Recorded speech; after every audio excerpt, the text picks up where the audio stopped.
Slimy Stewards. I've got something amazing to show you. Ta-da! It's a banana. No one had ever seen a banana in Britain before Stuart times. And that's not the only thing that was new. Oh, lovely. I really fancy a cuppa. Oh, me too. A nice cup of hot water. There's nothing quite like a steaming hot pot of hot water in the afternoon. Yes? I was just wondering, would anyone like some dead leaves in their hot water? What? Dead leaves in water? Like a puddle in autumn? They're very special leaves. They've come all the way from China. Oh, whoopee-doo. So these leaves have been in a sack for months and months, while I've gone halfway round the world in a boat. Manky, musty old leaves, and you want to put them in our hot water. No, well, I think you'll find they make the hot water taste so much nicer. Please, try some. Oh, really, Charles, honestly, this is the most ludicrous thing I've ever heard of. Ooh, that is nice. You see? You see? They really do make the hot water taste better. Oh, I've never heard such nonsense. Mmm. Oh, no, that is nice. What do you call this drink? Well, it's called tea. Tea. Tea. Tea. Tea. Tea. His Majesty King Charles is very fond of it, apparently. Well, you can see why. It's delicious. You know what we should do?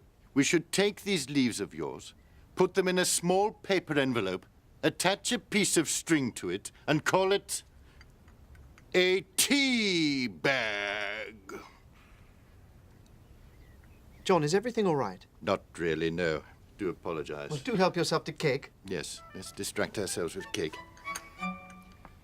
Obviously, no one invented tea bags until much, much later, but there really was no tea in Britain until 1656. So before then, it must have been known as Brienne. Do you get it, eh? No tea in Britain. Brienne, Brienne. Shoot yourself. So, the Stuarts thought drinking tea was a bit strange, but that doing these things was perfectly normal.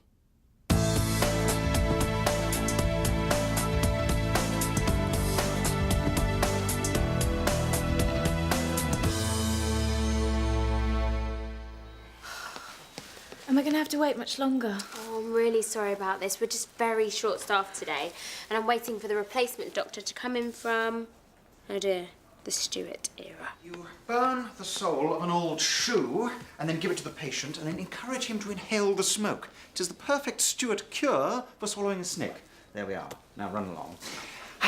How may I be of service? This lady's hurt her arm due to a fall.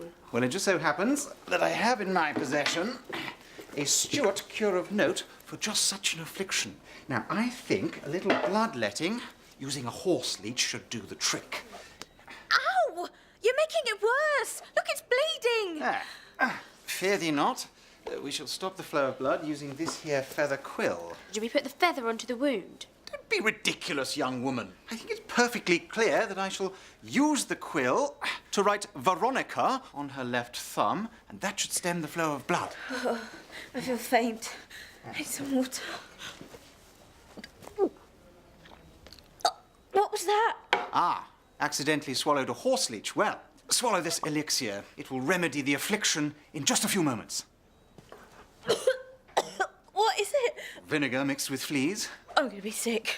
Nurse, open the window. Ah, he's talking sense at last. Well, I just spread some birdseed around the patient's feet. Birdseed. It is the catch-all Stuart cure to treat any truly troublesome ailment.